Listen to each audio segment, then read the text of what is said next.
Hello everyone, we are discussing the previous year's questions of operating system. In the series, we are going to discuss about the short answer questions which have been asked in the 2021-22 examination. तो इसमें पहला question पूछा जा रहा है कि define the operating system and mention its function. तो operating system के बारे में कहा जा सकता है कि ऑपरेटिंग सिस्टम एक मैनेजर है जो कि कंप्यूटर के हार्डवेयर को और कंप्यूटर के सॉफ्टवेयर को मैनेज करता है और एक कॉमन सर्विसेज प्रोवाइड करता है सारे कंप्यूटर प्रोग्राम्स को। इसको एक डेफिनेशन के फॉर्म में अगर हम कहें तो we can say that an operating system is the system software that manages computer hardware software resources and provides the common services for the computer programme.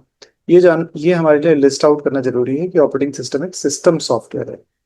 Okay हमारे पास दो तरह के सॉफ्टवेयर होते हैं, सिस्टम और एप्लीकेशन सॉफ्टवेयर। इसमें से जो इंटरनली हार्डवेयर के साथ ज्यादा इंटरेक्ट करता है या हार्डवेयर के साथ ज्यादा वर्क करता है, ऐसे सॉफ्टवेयर को हम सिस्टम सॉफ्टवेयर कहते हैं। तो ऑपरेटिंग सिस्टम हमारा एक सिस्टम सॉफ्टवेयर है। फिर ये भी इस क्वेश्चन में पूछा गया कि what are the major functions of operating system. तो इसमें केवल एक्सपेक्टेड है कि आप केवल लिस्ट आउट कर दें। तो जो मेजर फंक्शन है ऑपरेटिंग सिस्टम के, वो प्रोसेस को मैनेज करना, मेमोरी को मैनेज करना, फाइल सिस्टम्स को मैनेज करना, डिवाइसेस को मैनेज करना जैसे input devices and output devices, security and access control. इसका मीनिंग ये है कि आपका जो मेमोरी एरियाज हैं वो एक दूसरे से इंटरफेयर नहीं होने चाहिए। एक प्रोसेस को जो मेमोरी एलोकेटेड एरिया है वो दूसरे के लिए एक दूसरा एरिया होगा, ये दोनों एक दूसरे से इंटरफेयर नहीं करने चाहिए। साथ ही साथ ये भी है कि अगर कोई यूजर्स डिफाइंड है ऑपरेटिंग सिस्टम के लिए तो उनके क्रेडेंशियल्स होंगे, तो ऑथेंटिकेशन करना उस यूजर का और ऑथेंटिकेशन के बेस पे सर्विसेज को अलाउ करना, या अगर मल्टीपल यूजर्स एक्सेस कर रहे हैं किसी एक रिसोर्स को, लेट्स से फाइल रिसोर्स को एक्सेस कर रहे हैं, तो उनको कौन कौन से एक्सेस राइट्स गिवन है उसके हिसाब से एक्सेस अलाउ करना। देन द यूजर इंटरफेस, किसी भी ऑपरेटिंग सिस्टम को अगर आप यूज करना चाहते हैं तो या तो ग्राफिकल यूजर इंटरफेस होगा या तो कमांड यूजर इंटरफेस होगा। तो operating system user interface provide करता है for using the various services of the system. Then networking, अगर आप चाहते हैं कम्युनिकेट करना या फिर एक या एक से ज्यादा सिस्टम्स कम्युनिकेट करना चाहते हैं एक दूसरे से, तो उस केस में आपको नेटवर्किंग की सर्विस भी ऑपरेटिंग सिस्टम प्रोवाइड करता है। So these are the major functions of the operating system.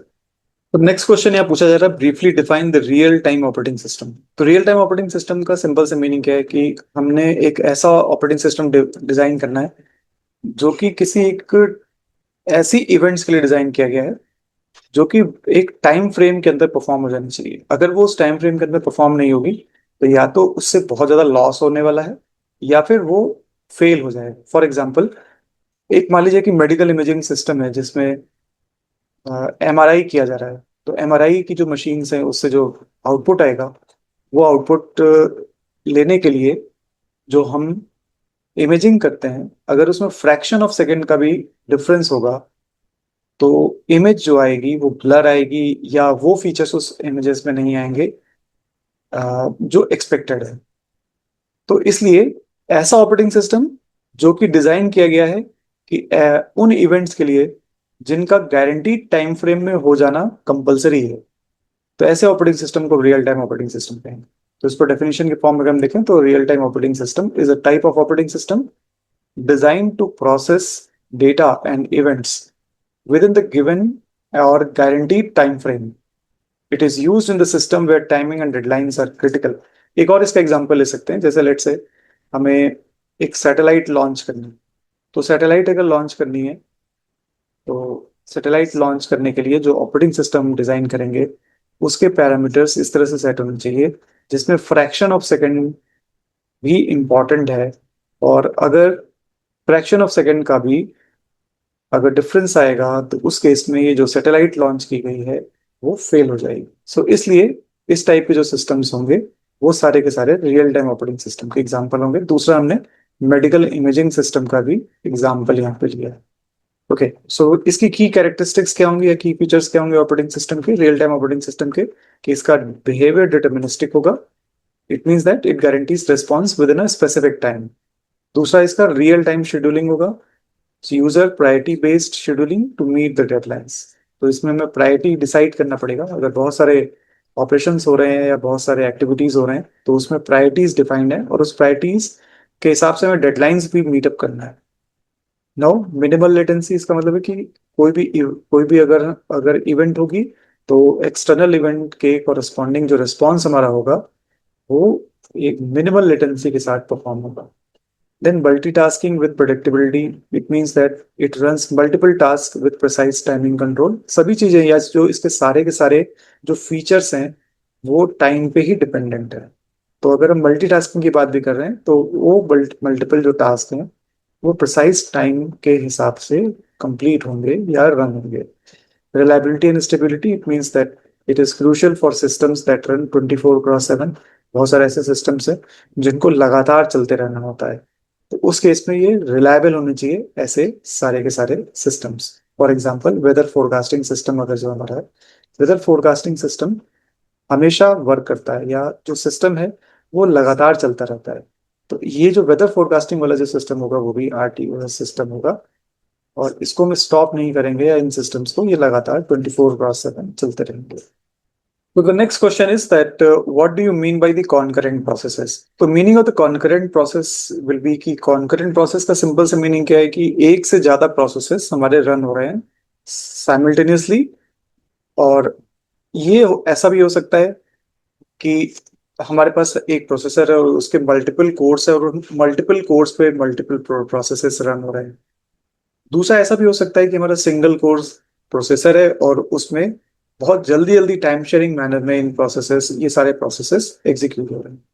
तो concurrent processes are two or more processes that are in progress at the same time. इसके simple definition तो concurrent process की यही होगी, but we need to add something more for answering this question. So these processes may run independently और interact with each other. इसका मतलब क्या है कि ये सारे प्रोसेसेस अलग अलग अपने अपने पैटर्न पे भी रन कर सकते हैं, या फिर ऐसा भी हो सकता है कि ये एक दूसरे से इंटरेक्ट करें ड्यूरिंग दी एग्जीक्यूशन। फाइन। सो इसमें जो एक दो तीन फीचर्स आपको मेंशन करने चाहिए कॉन्करेंट प्रोसेस के, कि इंटरलीव्ड एग्जीक्यूशन। इसका मतलब क्या है कि जो ऑपरेटिंग सिस्टम है वो स्विच करता है between the execution of these processes, और it does it very fast and it seems like they run at the same time. इसका मतलब क्या है कि यूनिकोड सिस्टम में क्या होगा कि एक प्रोसेस रन हो रहा है, देन क्विकली हमने उसको होल्ड कराया, देन दूसरे प्रोसेस को रन कराया, देन उसको होल्ड कराया, एंड देन वंस अगेन जो प्रीवियस प्रोसेस था उसको रन करा दिया। तो हमें ऐसा प्रतीत होता है कि वो सारे प्रोसेसेस कॉन्करेंटली रन हो रहे हैं, बट ऐसा नहीं है। एक प्रोसेस को रन करा रहे हैं, देन उसको होल्ड करा रहे हैं, देन दूसरे को हम मौका दे रहे हैं, देन अगेन प्रीवियस वाले प्रोसेस को अगेन मौका देते रहे। तो इंटरलीविंग हो रही है for the execution of these processes. फिर पैरेलल एग्जीक्यूशन का मतलब क्या है कि मल्टी कोर सिस्टम अगर होगा तो पैरेलल में दो प्रोसेसेस रन हो रहे होंगे डिफरेंट कोर्स में। अगर डुअल कोर है तो दो प्रोसेसर होंगे, दो प्रोसेसर के कोर्स है तो दो प्रोसेसेस रन हो रहे होंगे। अगर क्वाड कोर है तो 8 हो रहे होंगे, सॉरी 4 हो रहे होंगे। अगर ऑक्टा कोर है तो 8 प्रोसेसेस हो रहे होंगे। फाइन। तो इसका मीनिंग क्या है कि मल्टीपल कोर्स पे मल्टीपल प्रोसेसेस रन हो रहे होंगे। अभी जैसे हमने बताया कि जो कॉन्करेंट प्रोसेसेस होंगे जरूरी नहीं कि वो इंटरेक्ट एक दूसरे से करें, लेकिन ऐसा भी हो सकता है कि उन प्रोसेसेस को एक दूसरे से इंटरेक्ट करने की भी जरूरत पड़े। सो शेयर्ड रिसोर्सेज का मतलब क्या है कि एक रिसोर्सेज है उनको वो शेयर भी कर रहे होंगे। सो कॉन्करेंट प्रोसेसेस में एक्सेस शेयर डेटा और रिसोर्स, फॉर एग्जाम्पल मेमोरी और the files, leading to the issues like race condition.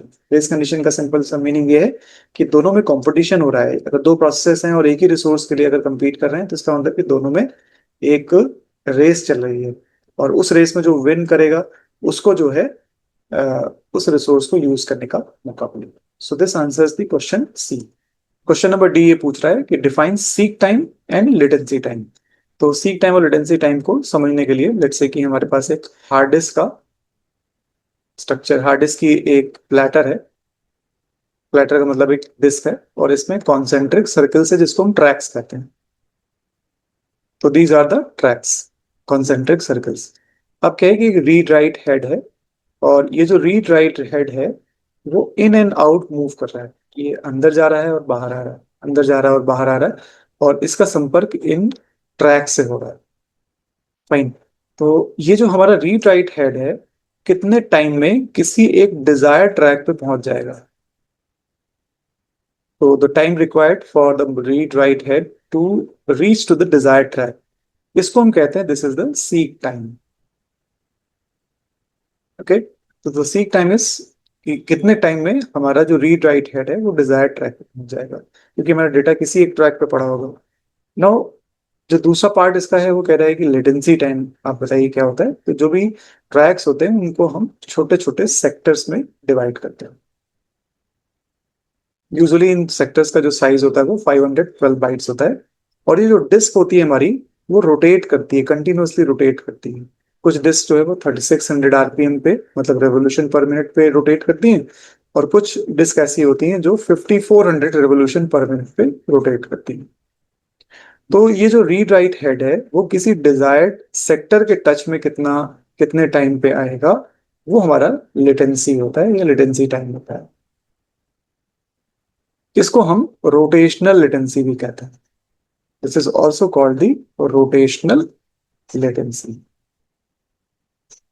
तो this answers this question. Seek time track पे पहुंचने का टाइम है, और लेटेंसी टाइम किसी डिजायर्ड सेक्टर पे पहुंचने का टाइम।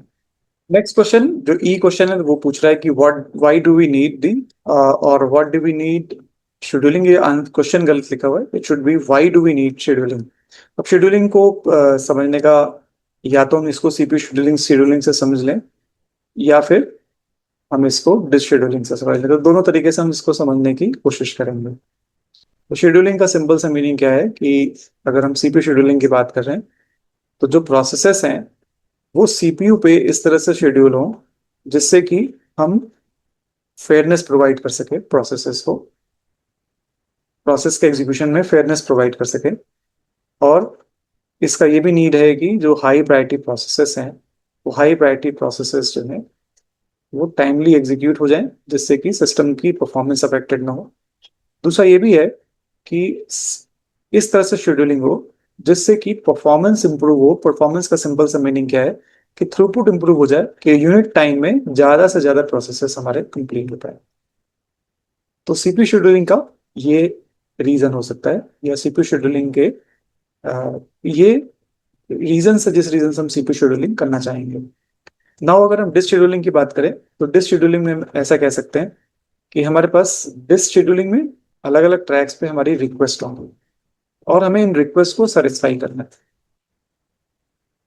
इन रिक्वेस्ट को सेटिस्फाई अगर हमें करना है, तो इस तरह से हम रिक्वेस्ट को सेटिस्फाई करेंगे जिससे कि मिनिमम मूव्स में मैक्सिमम मिनिमम हेड मूवमेंट्स पे मिनिमम हेड मूवमेंट पे ज्यादा से ज्यादा रिक्वेस्ट हमारी सेटिस्फाई हो पाए। राइट। तो ये जो डिस्क शेड्यूलिंग एल्गोरिथम है, आप जानते होंगे कि इसमें बहुत सारे शेड्यूलिंग मैकेनिज्म है। जैसे फॉर एग्जांपल एसएसटीएफ है, इसमें स्कैन एल्गोरिथम होता है जिसको हम एलिवेटर एल्गोरिथम भी कहते हैं। देन सी स्कैन एल्गोरिथम होता है। फाइन। देन इसी तरीके से एफसीएफएस एल्गोरिथम होता है, लुक एल्गोरिथम होता है, and so on so fourth. तो हमें इन एल्गोरिथम्स में से किसी एक एल्गोरिथम को इस तरह से सेलेक्ट करना है जिससे कि मिनिमम हेड मूवमेंट में ज्यादा से ज्यादा डिस्क की रिक्वेस्ट को सेटिस्फाई करता है।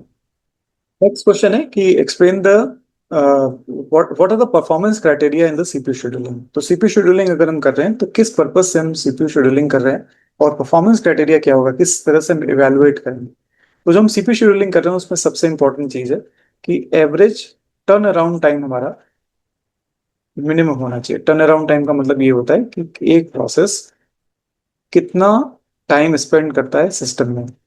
तो जो एवरेज टर्न अराउंड टाइम होना चाहिए हमारे सिस्टम में, वो मिनिमम होना चाहिए। तो सीपीयू शेड्यूलिंग क्राइटेरिया में ये होगा कि हमें मिनिमाइज करना है टर्न अराउंड टाइम को, इसी तरीके से एवरेज वेटिंग टाइम को हमें मिनिमाइज करना है। फाइन। अब इसके अलावा, ये तो मिनिमाइज करने की चीज हो गई, इसके अलावा रेस्पॉन्स टाइम हमारा हाई होना चाहिए। रेस्पॉन्स टाइम हाई होने का ये मीनिंग है कि अगर कोई प्रोसेस सबमिट हुआ है, तो सबमिट होने के तुरंत बाद उसको सीपीयू मिल जाना चाहिए, या सबमिट होने के बाद मिनिमम टाइम में उसको सीपीयू मिल जाना चाहिए। तो response response time should be less.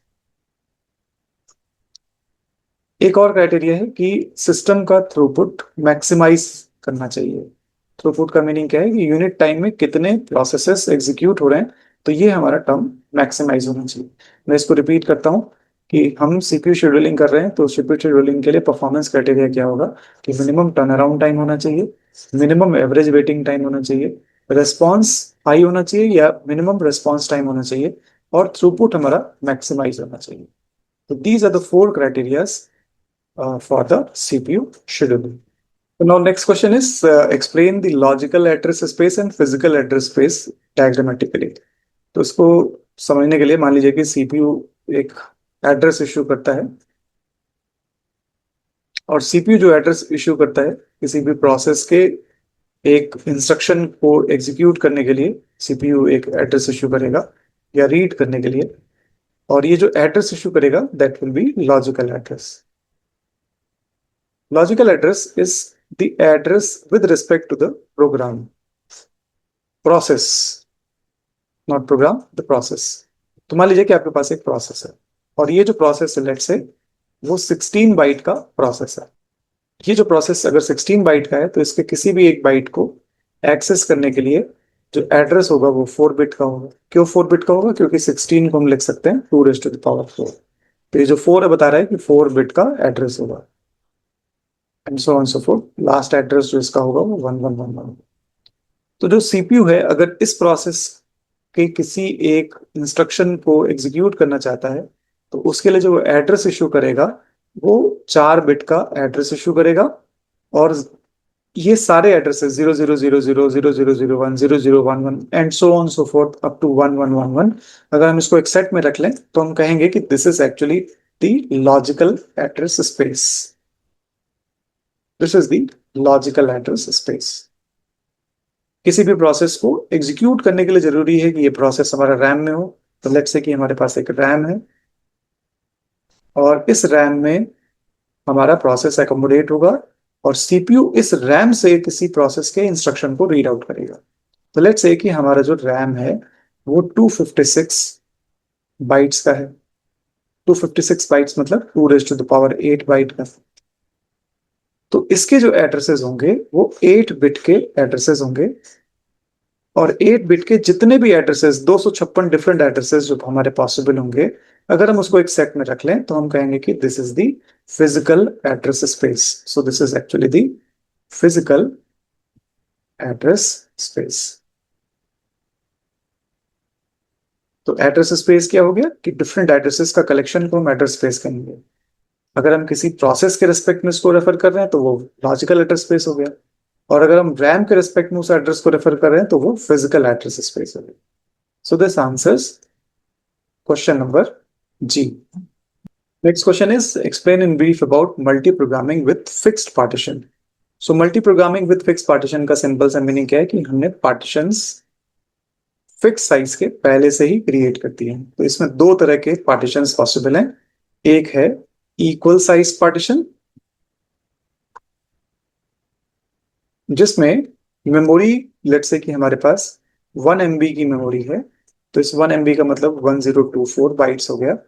Let's say हमने इसमें 256 बाइट्स के 4 डिफरेंट स्पेसेस क्रिएट कर दिए. सो ये भी 256 बाइट का है, 256 बाइट का है, 256 बाइट का है और 256 बाइट का. अब हमारे पास अगर कोई प्रोसेस आएगा तो उस प्रोसेस को हम किसी भी फ्री पार्टीशन में फ्रीज कर देंगे या फिक्स कर देंगे. So this is the equal size partition. किसी तरह से एक स्कीम होती है जो वेरिएबल साइज पार्टीशन होते हैं जिसमें लेट्स से कि 1024 बाइट्स मतलब 1 MB की ही हमारे पास रैम है लेकिन हमने इसमें जो पार्टीशंस क्रिएट किए हैं तो वो अलग अलग साइज के क्रिएट किए हैं. लेट्स से एक 64 का क्रिएट किया है 64 बाइट का, दूसरा भी 64 बाइट का क्रिएट किया है. लेट्स से इसके बाद हमने 128 बाइट का क्रिएट किया है, 128 बाइट का क्रिएट किया है, 128 बाइट का 3 पार्टीशन क्रिएट कर लिया. लेट्स से इसके बाद हमने 2 पार्टीशंस क्रिएट कर लिए 256 और 256 बाइट्स के. अब अगर कोई प्रोसेस हमारे पास आएगा अगर हम उसे एकोमोडेट इसमें कराना चाहते हैं तो एकोमोडेशन हम बेस्ट फिट मैकेनिज्म के हिसाब से एकोमोडेट कराएंगे ताकि मिनिमम फ्रेगमेंटेशन हो, मिनिमम हमारा स्पेस फ्री बचे किसी प्रोसेस को फिट करने के बाद. So this is the multi programming with the fix partition. एक इक्वल साइज पार्टीशन वाला स्कीम हो सकता है और एक वेरिएबल साइज पार्टीशन की स्कीम हो सकती है. नेक्स्ट क्वेश्चन हमारा है what do you mean by the safe state and unsafe state. तो सेफ स्टेट या अनसेफ स्टेट हमारे डेडलॉक अवॉइडेंस स्कीम से रिलेट करते हैं. डेडलॉक अवॉइडेंस स्कीम का ये मीनिंग है कि मान लेते हैं कि हमारे पास प्रोसेसेस हैं और प्रोसेसेस की एलोकेटेड रिसोर्सेस के बारे में हमें पता है, प्रोसेसेस के मैक्सिमम कितने उनको रिसोर्सेस की रिक्वायरमेंट है ये भी हमें पता है, और हमें ये भी पता है कि कितने अवेलेबल हैं हमारे पास रिसोर्सेस। मैक्सिमम और एलोकेटेड के हिसाब से किसी प्रोसेस का आप नीड कैलकुलेट कर सकते हैं, या नीड मैट्रिक्स आप कैलकुलेट कर लीजिए डिफरेंट प्रोसेसेस के लिए। और मान लीजिए कि अगर हमारे पास एक सिस्टम है जिसमें P1 P2 P3 प्रोसेसेस हैं, तो इन सब के लिए हमने नीड कैलकुलेट कर लिया और अवेलेबल भी हमारे पास अवेलेबल है। अब हम P1 P2 P3 की डिफरेंट कॉम्बिनेशंस को चेक कर लेते हैं। कि हम पहले चेक करेंगे कि P1 प्रोसेस को नीड के हिसाब से जितने रिसोर्सेज हैं क्या हम दे सकते हैं कि नहीं। अगर नीड के हिसाब से रिसोर्सेज दे सकते हैं तो P1 प्रोसेस हमारा कंप्लीट हो जाएगा और इसके सारे एलोकेटेड रिसोर्सेस फ्री हो जाएंगे और फ्री होके अवेलेबल में ऐड हो जाएंगे। अब लेट्स से कि हमने P2 प्रोसेस को देखा और P2 प्रोसेस की नीड अगर अवेलेबल से कम है या उसके इक्वल है, तो इसका मतलब है कि P2 प्रोसेस को हम कंप्लीशन तक रन करा सकते हैं। अगर हम इसको कंप्लीशन तक रन करा सकते हैं तो इसके सारे एलोकेटेड रिसोर्सेस को फ्री कर देते हैं और उसको अवेलेबल में ऐड कर देते हैं। फिर P3 प्रोसेस को हम देखते हैं, और अगर इसकी P3 प्रोसेस की जो नीड है वो अवेलेबल से कम है या उसके इक्वल है, इसका मतलब हम P3 प्रोसेस को भी रन करा सकते हैं कंप्लीशन तक, और इसको कंप्लीशन तक रन कराने के बाद इसके एलोकेटेड रिसोर्सेस को फ्री करके अवेलेबल वेक्टर में ऐड कर दीजिएगा। चूंकि हम P1 P2 और P3 तीनों प्रोसेसेस को कंप्लीशन तक ले जा सकते हैं, तो इसका मीनिंग क्या है कि हमारे सिस्टम का जो स्टेट है वो सेफ है। अगर हम P1 P2 और P3 प्रोसेस का कोई भी ऐसा सीक्वेंस नहीं बना सकते जिससे कि सारे के सारे प्रोसेसेस कंप्लीशन तक पहुंच पाए, तो ऐसा जो सिस्टम होगा उसको हम कहेंगे कि वो अनसेफ स्टेट में है। सो this answers this question. So last question है कि what do you mean by the IO buffering. IO means input output, and input output buffering के बारे में यहाँ पे इस क्वेश्चन में पूछा जा रहा है। तो इनपुट आउटपुट बफरिंग यूजुअली उस केस में यूज किया जाता है जबकि डिवाइसेस या दो डिवाइसेस के बीच में स्पीड का मिसमैच हो। स्पीड के मिसमैच का मतलब क्या है कि एक डिवाइस ऐसा है जो कि फास्ट है और एक डिवाइस ऐसा है जो कि स्लो है। आप चाहते हैं कि इन दोनों डिवाइसेस के बारे में, लेट्स से 1 नंबर डिवाइस और 2 नंबर डिवाइस है, तो ये जो 1 नंबर डिवाइस है वो 2 नंबर डिवाइस को कुछ डेटा ट्रांसफर करना चाहता है। तो अगर 1 नंबर डिवाइस फास्ट है और 2 नंबर डिवाइस स्लो है, तो अगर 1 number device fast fast data transfer करेगा 2 को, तो उस केस में डेटा का लॉस हो जाएगा क्योंकि स्लो वाला जो डिवाइस है वो इसको पिक नहीं कर पाएगा उस स्पीड से। तो इसको अवॉइड करने के लिए हम बफर का यूज करते हैं। तो इसको अवॉइड करने के लिए हम बफर का यूज करते हैं। और बफर क्या करता है कि ये जो स्पीड का मिसमैच है उसको स्मूथ बना देता है कि जो फास्ट डिवाइस है जब भी वो डेटा ट्रांसफर करना चाहेगा दूसरे डिवाइस को, तो बफर का यूज करेंगे तो स्लो डिवाइस क्या करेगा, बफर से डेटा को पिक कर लेगा। तो इसको अगर हम डेफिनेशन वाइज समझें तो IO buffering is a technique used in operating system where a temporary storage area called a buffer is used to hold the data while it is being transferred between the two devices or between a device and an application. तो ये केवल device और device के बीच की बात नहीं है बल्कि डिवाइस और एप्लीकेशन के बीच की बात है।